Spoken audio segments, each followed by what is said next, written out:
Suasana penuh kecemasan yang mencekam menyelimuti kantor polisi Indonesia hari itu. Seorang wanita parubaya, wajahnya dipenuhi kerutan penderitaan yang dalam. Matanya sembab karena menangis. Dengan gemetar meletakkan setumpuk berkas di meja petugas polisi yang berjaga. Suaranya serak, pecah di antara isak tangis tertahan. Putri saya, Siti. Dia kehilangan kontak selama beberapa minggu. Pak, dia bilang pergi ke Kamboja untuk bekerja. Ada seorang agen yang menjanjikan banyak hal. Wanita itu berhenti, berusaha menelan rasa pahit yang menyumbat tenggorokannya. Tapi sekarang saya tidak bisa menghubunginya lagi. Saya takut sesuatu yang buruk terjadi padanya. Petugas polisi itu melihat berkas. Foto seorang gadis yang sangat muda. Senyumnya masih begitu polos. Lalu mendongak menatap ibu yang sangat menderita itu. Tatapan matanya menunjukkan keseriusan dan simpati. Kami akan segera menyelidikinya. Mohon tenang, Bu. Kami akan melakukan yang terbaik. Meskipun kata-kata penenang itu sedikit melegakan, kecemasan masih terlihat jelas di wajah sang ibu. Siti, gadis berusia 23 tahun yang penuh semangat hidup, telah terpikat oleh janji pekerjaan bergaji tinggi di Kamboja oleh seorang calo tenaga kerja. Namun, perjalanan untuk mengubah nasib itu dengan cepat berubah menjadi mimpi buruk ketika semua kontak tiba-tiba terputus. Insting seorang ibu mengatakan ada sesuatu yang sangat mengerikan sedang terjadi. Penyelidikan dimulai. Detektif Agus menyamar di sebuah ruang investigasi rahasia. Di bawah lampu sorot yang terang, Detektif Agus dan timnya sedang menyusun rencana berani. Beberapa minggu terakhir, laporan serupa terus berdatangan. Keluarga kehilangan kontak dengan anak perempuan mereka setelah dibawa ke luar negeri. Terutama Kamboja, sebuah jaringan kriminal yang canggih mulai terbentuk. Agus, seorang detektif berpengalaman, memutuskan untuk masuk sendiri ke sarang singa. Dia akan menyamar sebagai seorang pekerja yang mencari jalan ke Kamboja. Menyelinap di antara para pekerja miskin. Agus dengan cepat menyusup ke dalam jaringan tersebut. Dia menemukan metode kejam mereka. Memikat gadis-gadis muda dengan janji palsu pekerjaan mudah bergaji tinggi. Namun setibanya di Kamboja, dokumen mereka dirampas. Mereka dipaksa menjadi pelacur di rumah bordil terselubung. Dan yang lebih mengerikan lagi, menjadi sumber organ tubuh untuk pasar gelap yang haus darah. Hanya dalam beberapa hari, dengan kecerdikan dan keberaniannya, Agus berhasil mengidentifikasi sarang salah satu mata rantai penting, Dedi. Orang yang bertugas mengumpulkan barang di Indonesia. Penangkapan berlangsung cepat, tapi Dedi hanyalah pion. Pengakuannya mengungkap jaringan perdagangan manusia dan organ transnasional dengan skala yang jauh lebih besar dari yang dibayangkan. Kasus ini melampaui batas Indonesia, menuntut kerjasama internasional. Interpol segera dilibatkan, memburu Cheng. Jaringan internasional terungkap. Detektif Agus kini bekerja bahu-membahu dengan agen Interpol berpengalaman dalam memburu para pelaku perdagangan manusia. Mereka mengikuti setiap jejak samar yang ditinggalkan Dedi. Transaksi mencurigakan, panggilan telepon misterius. Semuanya mengarah pada satu nama yang menebar teror. Cheng, seorang gembong Kamboja. Pemimpin kerajaan kejahatan ini, Cheng terkenal kejam dan licik. Dia tidak hanya mengubah wanita Indonesia menjadi budak seks, tetapi juga mengoperasikan jaringan jual beli organ manusia yang dingin, terutama ginjal. Para korban diperas tenaganya tanpa bayaran, dan ketika tidak lagi berguna, mereka dibawa ke meja operasi darurat. Kehilangan sebagian tubuh mereka demi keuntungan besar bagi Cheng dan komplotannya. Setelah bertahun-tahun bersembunyi di balik berbagai kedok, Cheng akhirnya terlacak. Operasi gabungan skala besar antara polisi Indonesia dan Interpol diluncurkan. Targetnya, sebuah villa mewah, tersembunyi di daerah terpencil di Kamboja. Penggerebekan dramatis dan penyelamatan. Fajar belum menyingsing ketika pasukan khusus diam-diam mengepung villa yang kokoh itu. Sistem keamanan yang rapat tidak mampu menghentikan langkah keadilan. Ketika pintu didobrak, Cheng, yang sedang tertidur lelap dalam kemewahan, terbangun dengan panik luar biasa. Dia berteriak, memerintahkan anak buahnya yang bersenjata lengkap untuk melawan mati-matian. Baku tembak sengit pun pecah. Suara tembakan memekakkan telinga memecah keheningan malam. Peluru beterbangan, kaca jendela pecah berantakan. Ledakan kecil terdengar dari belakang gedung. Konfrontasi berlangsung hampir setengah jam dalam ketegangan puncak. Namun dengan kekuatan yang unggul dan taktik yang terencana, tim gabungan berhasil melumpuhkan seluruh anak buah Cheng. Gembong licik itu mencoba melarikan diri melalui terowongan rahasia, tetapi tidak lolos dari kepungan tim elit Interpol yang menunggu di ujung jalan. Di dalam villa, pemandangan yang tersaji membuat tentara paling berpengalaman pun bergidik. Beberapa wanita Indonesia, termasuk Siti, ditemukan dalam kondisi kelelahan, tubuh kurus kering, penuh bekas siksaan brutal. Siti terbaring di sana, lemah, napasnya rapuh, matanya kosong. Bekas luka panjang yang masih baru di pinggangnya adalah bukti bisu kejahatan mengerikan yang baru saja dialaminya. Ginjalnya telah dicuri. Kemarahan yang tak tertahankan meledak di hati para petugas ketika Cheng diseret keluar. Beberapa orang yang kehilangan kendali menyerbu dan memukuli iblis itu. Wajah Cheng dengan cepat bengkak, berubah bentuk, darah mengalir dari pelipisnya. Akhirnya, dia diborgol, diseret keluar dari villa dalam kondisi mengenaskan. Kesaksian korban dan dampak internasional. Penangkapan Cheng hanyalah permulaan. Polisi Indonesia dan Interpol terus menggali lebih dalam, mengupas lapisan demi lapisan jaringan kejahatan tersebut. Para korban yang diselamatkan, meskipun masih gemetar ketakutan, dengan berani maju untuk bersaksi. Mereka menceritakan perjalanan mengerikan mereka. Dari janji-janji manis hingga neraka dunia di mana mereka dipaksa melayani pria asing. Dipukuli, dibuat kelaparan, dan akhirnya rasa sakit luar biasa ketika sebagian tubuh mereka dirampas. Kasus ini mengguncang dunia internasional, mengungkap skala dan kekejaman perdagangan manusia lintas negara. Gurita raksasa yang menjulurkan tentakelnya kemana-mana. Tampak tak tersentuh, namun berkat keberanian para korban, tekad polisi Indonesia, dan kerjasama efektif Interpol, jaringan kejahatan ini akhirnya mendapat pukulan telak. Keadilan perlahan ditegakkan, tetapi perjuangan belum berakhir. Cheng dan beberapa kaki tangannya telah tertangkap, tetapi masih banyak pelaku lain yang berkeliaran bebas. Perdagangan manusia dan organ adalah masalah pelik yang jauh lebih kompleks dari apa yang telah terungkap.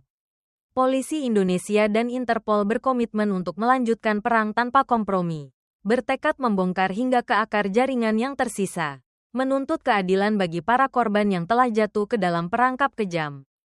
Bangkit dari puing-puing. Setelah Cheng ditangkap, kehidupan Siti mulai menunjukkan perubahan positif.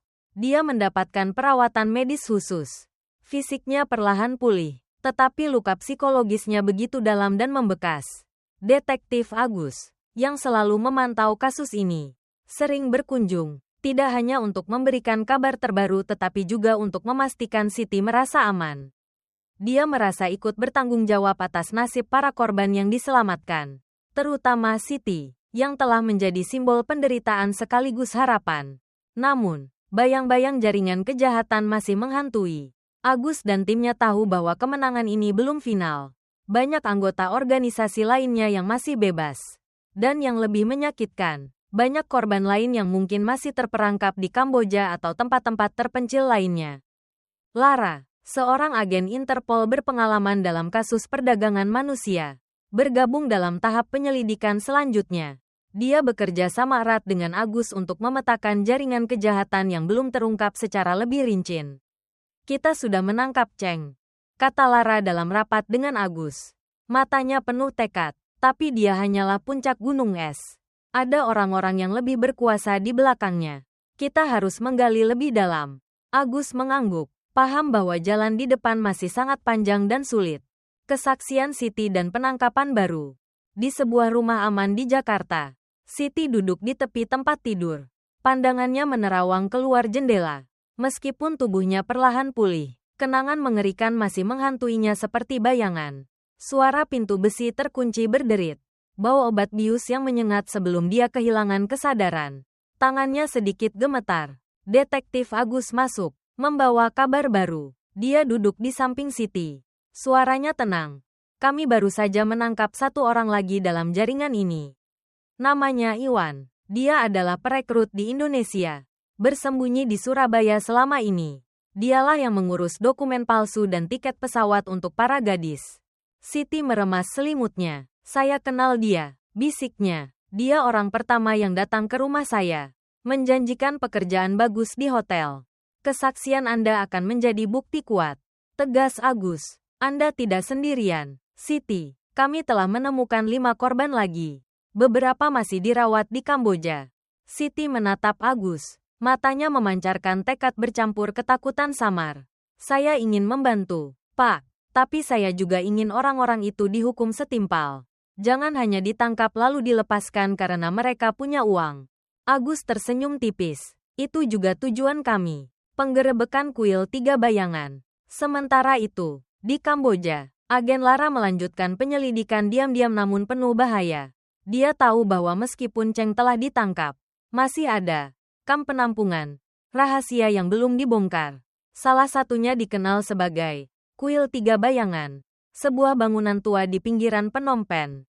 Tempat para wanita ditahan sebelum mereka diproses. Lara bersama tim khusus Kamboja dan 2 agen Malaysia menggerebek Kuil 3 Bayangan. Di dalam, mereka menemukan 6 wanita dalam kondisi mengenaskan. 1 orang koma karena kehilangan banyak darah. Tanpa peralatan medis yang layak. Semua prosedur dilakukan dengan alat seadanya. Namun yang paling mengejutkan adalah penemuan buku catatan tulisan tangan yang berisi daftar, pesanan, organ dan nama-nama dokter, hantu, yang terlibat dalam jaringan kejahatan ini. Dokumen berharga ini segera dikirim ke markas Interpol, menjadi senjata penting untuk menyeret para dalang ke pengadilan. Pengadilan dan hukuman. Di Jakarta, sidang pengadilan Iwan dimulai. Calo itu awalnya tampak tenang, bahkan yakin akan lolos. Tetapi ketika Siti masuk ke ruang sidang sebagai saksi kunci, suasana seketika berubah. Dengan suara bergetar namun tegas, Siti menceritakan seluruh proses bagaimana dia ditipu, dibawa ke luar negeri, disekap, dipukuli, dan akhirnya dipaksa ginjalnya diambil. Air mata mengalir di pipi banyak orang di ruang sidang, termasuk jaksa penuntut yang mengepalkan tangannya di atas meja. Kesaksian Siti, bersama dengan bukti dokumen dan kesaksian korban lain, menjadi palu keadilan yang menjatuhkan hukuman penjara seumur hidup bagi Iwan. Di Kamboja, sidang Cheng juga berlangsung di bawah sorotan media internasional. Cheng hanya bisa menunduk ketika satu persatu korban berdiri, menunjuk wajahnya dan menuturkan kejahatannya. Bukti terlalu jelas, kejahatan terlalu keji. Dia menerima hukuman penjara seumur hidup. Akhir yang pantas untuk apa yang telah dilakukannya. Harapan yang tersisa dan perjuangan berlanjut. Berbulan-bulan berlalu. Rumah aman tempat Siti tinggal kini telah menjadi tempat bernaung bagi banyak wanita muda lain yang diselamatkan. Siti, dari seorang korban yang menderita, telah menjadi seorang kakak, teman, dan pembimbing. Dengan sabar membantu mereka mengatasi trauma dan menemukan kembali kepercayaan diri. Agus terus melanjutkan pekerjaannya. Kali ini fokus pada rumah sakit swasta yang dicurigai membeli organ ilegal. Lara dipindah tugaskan ke unit khusus internasional baru, tetapi tetap menjaga komunikasi rutin dengan Agus. Perang melawan kejahatan terus berlanjut. Suatu hari, Siti menulis surat untuk ibunya di kampung halaman. Bu, aku belum bisa pulang sekarang. Tapi aku baik-baik saja. Aku sedang membantu orang lain, agar tidak ada lagi yang mengalami apa yang aku alami. Di akhir suratnya, dia menulis, mereka mungkin telah mengambil ginjalku, tetapi mereka tidak akan pernah bisa mengambil harapanku. Dalam kegelapan kejahatan yang pekat, selalu ada secercah cahaya, terkadang datang dari tempat yang tak terduga. Siti, gadis desa yang pernah menjadi korban, kini telah menjadi suara kuat bagi para perempuan yang dirampas haknya untuk bersuara. Dia tahu dia tidak bisa mengubah masa lalu, tetapi dia bisa berkontribusi mencegah masa depan serupa terulang pada orang lain. Dengan luka yang belum sepenuhnya sembuh, dia berdiri teguh, menjadi saksi hidup akan kekejaman perdagangan manusia dan kekuatan luar biasa manusia untuk bangkit dari puing-puing. Pesan peringatan, kisah ini bukan hanya fiksi. Ini adalah cerminan dari kenyataan pahit, tersembunyi di balik tawaran pekerjaan yang menggiurkan di luar negeri. Banyak orang telah terperangkap karena kurangnya informasi, tekanan ekonomi, dan janji-janji palsu dari orang-orang yang tidak bermoral. Berhati-hatilah jika Anda atau kerabat Anda berniat bekerja di luar negeri. Selalu cari informasi melalui saluran resmi. Periksa legalitas perusahaan pialang. Pastikan mereka memiliki izin dari otoritas terkait.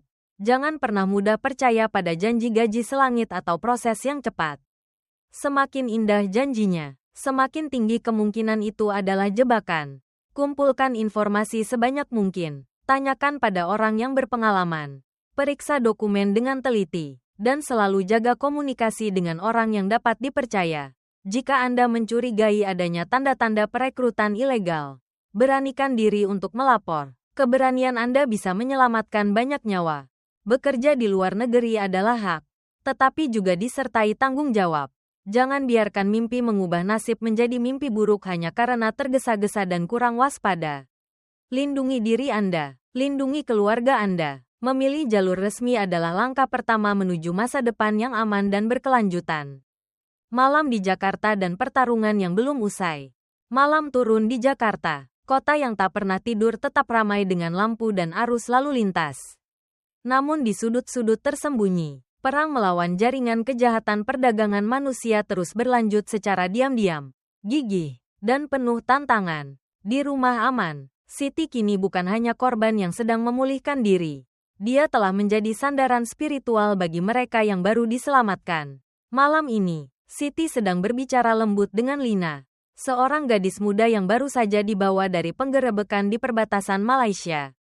Wajahnya masih jelas menunjukkan kengerian. Lina bercerita tentang janji pekerjaan ringan bergaji tinggi di pabrik elektronik, tentang calo yang tampak baik hati yang membawanya pergi, dan kemudian, kenyataan pahit tentang rumah bordil dan pukulan cambuk.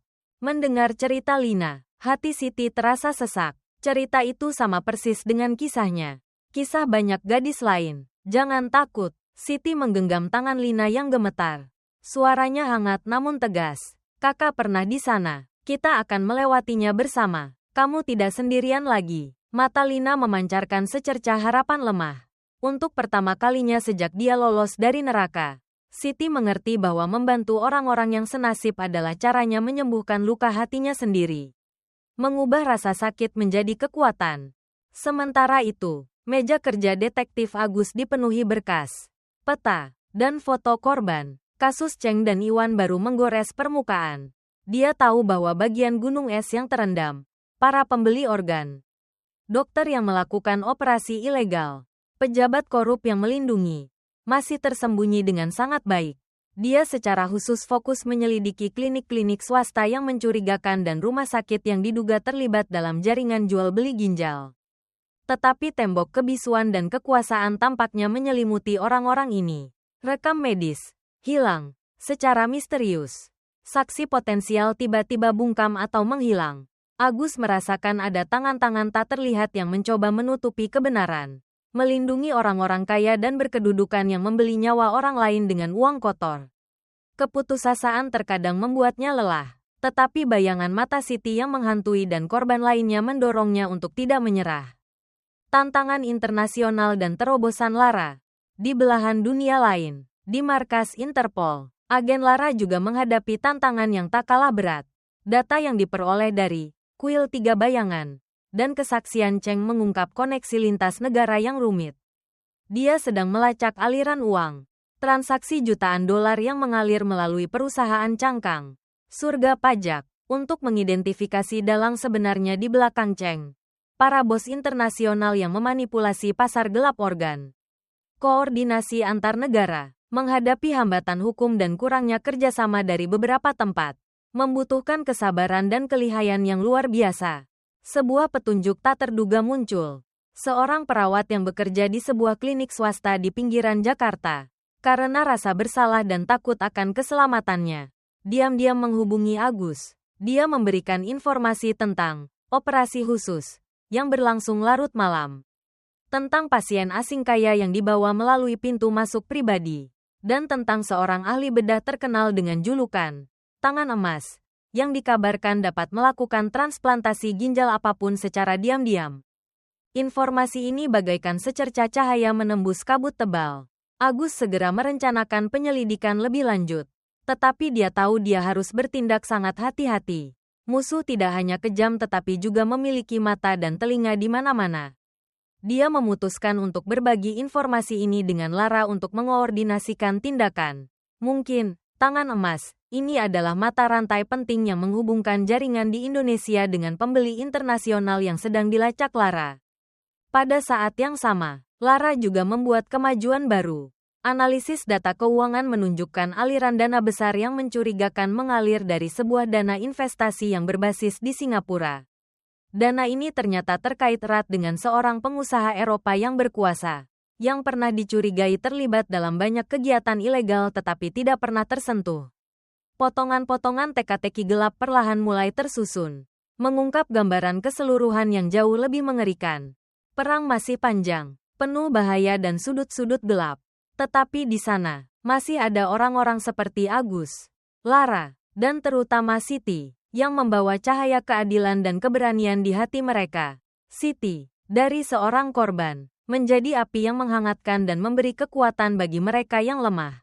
Agus dan Lara, meskipun menghadapi berbagai kesulitan, tetap gigih membalik setiap batu. Bertekad membawa seluruh jaringan kejahatan ke pengadilan. Harapan, meskipun rapuh, terus dinyalakan dari upaya tak kenal lelah itu. Pertemuan rahasia dan Dr. Anwar. Pertemuan rahasia antara detektif Agus dan perawat itu berlangsung di sebuah kafe kecil yang terpencil di pinggiran Jakarta. Suara wanita itu bergetar. Matanya terus-menerus melihat sekeliling seolah takut diikuti. Dia memberikan rincian lebih lanjut tentang jadwal operasi yang tidak biasa. Tentang mobil-mobil mewah tanpa plat nomor yang sering datang ke klinik larut malam. Dan tentang sikap dingin, nyaris tanpa emosi dari dokter. Tangan emas. Nama aslinya Dr. Anwar. Seorang ahli bedah ternama di kalangan medis tetapi memiliki kehidupan pribadi yang sangat tertutup. Mereka sangat berhati-hati. Detektif. Bisik perawat itu. Tangannya mencengkeram cangkir yang sudah dingin. Semua berkas terkait dienkripsi atau segera dimusnahkan setelahnya. Ada rumor bahwa dia memiliki koneksi yang sangat luas, termasuk di kalangan politik. Dia memberikan USB kecil kepada Agus. Ini yang bisa saya salin. Beberapa jadwal samar. Daftar obat-obatan khusus. Tidak banyak. Tapi semoga bisa membantu. Agus mengambil USB itu. Merasakan beratnya tanggung jawab dan juga bahaya. Terima kasih. Keberanian Anda sangat berharga. Kami akan melakukan segala cara untuk melindungi Anda. Tetapi keduanya diam-diam mengerti betapa rapuhnya janji itu di hadapan kekuatan kegelapan. Agus segera menerapkan langkah-langkah perlindungan untuk perawat tersebut. Sambil mulai merencanakan pengawasan ketat terhadap klinik dan Dr. Anwar. Dia membutuhkan bukti kuat, sesuatu yang bisa bertahan di pengadilan. Melawan segala upaya menutup-nutupi rintangan Interpol dan titik terang baru. Sementara itu, di Lyon, Prancis, markas besar Interpol, agen Lara sedang menghadapi tembok yang hampir tak terlihat. Penyelidikan terhadap dana investasi di Singapura dan pengusaha Eropa, Tuan Dubois, menghadapi hambatan yang canggih. Permintaan informasi keuangan ditunda dengan alasan birokrasi. Saksi potensial di Singapura tiba-tiba melakukan perjalanan dinas jangka panjang. Dan bahkan ada indikasi bahwa sistem komputer tim investigasi telah disusupi secara ilegal. Jelas, mereka menyentuh orang-orang yang mampu memanipulasi sistem. Namun, Lara bukanlah amatir. Dia dan timnya mengubah arah. Menggunakan teknik investigasi keuangan yang lebih rumit. Melacak transaksi kecil. Perusahaan anak yang berliku-liku yang dibuat hanya untuk menyembunyikan aliran uang. Dan kemudian, sebuah penemuan penting. Pembayaran besar dari dana investasi Dubois ditransfer ke sebuah perusahaan konsultan medis yang berbasis di Bangkok. Perusahaan ini ternyata memiliki kontrak eksklusif dengan klinik Dr. Anwar di Jakarta. Lingkaran kejahatan perlahan mulai tertutup. Tangan emas, bukan hanya pelaksana operasi, tetapi juga mata rantai penting dalam jaringan pasokan organ untuk kalangan super kaya internasional. Agus menerima kabar dari Lara. Kecocokan ini mengkonfirmasi kecurigaannya dan memberikan dorongan baru. Dia memutuskan untuk mempercepat rencana. Menggunakan informasi dari USB dan kegiatan pengawasan. Tim Agus secara diam-diam memasang alat pelacak di area dekat klinik. Berharap dapat merekam gambar mobil-mobil mencurigakan atau pertemuan gelap. Bahaya mengintai dan tekad yang tak goyah. Tetapi bahaya selalu mengintai. Suatu malam, dalam perjalanan pulang setelah shift yang menegangkan, Perawat yang memberikan informasi kepada Agus didekati oleh dua orang tak dikenal yang mengendarai sepeda motor. Merampas tasnya dan mengancam dengan suara dingin. Kalau tahu diri, tutup mulutmu. Untungnya, dia hanya mengalami luka ringan. Tetapi rasa takutnya memuncak. Insiden itu jelas merupakan sebuah peringatan. Agus menerima laporan di malam hari. Hatinya terasa berat. Dia tahu bahwa waktu tidak banyak lagi. Musuh telah mencium bahaya dan sedang bereaksi. Dia harus bertindak lebih tegas. Meskipun risikonya besar, dia menatap foto Siti dan korban lainnya di meja kerjanya. Demi mereka, demi keadilan, dia tidak bisa mundur. Di rumah aman, Siti merasakan ketegangan yang meningkat melalui panggilan telepon singkat dan penuh isyarat dari detektif Agus. Dia bersama para wanita lainnya berdoa untuk keselamatan mereka yang berjuang demi mereka. Mereka tahu bahwa pertarungan ini bukan hanya tentang menangkap para pelaku kejahatan, tetapi juga pertarungan untuk merebut kembali martabat dan masa depan yang telah dicuri. Cahaya harapan masih berkelip, tetapi kegelapan tampaknya juga menjadi semakin pekat dan ganas.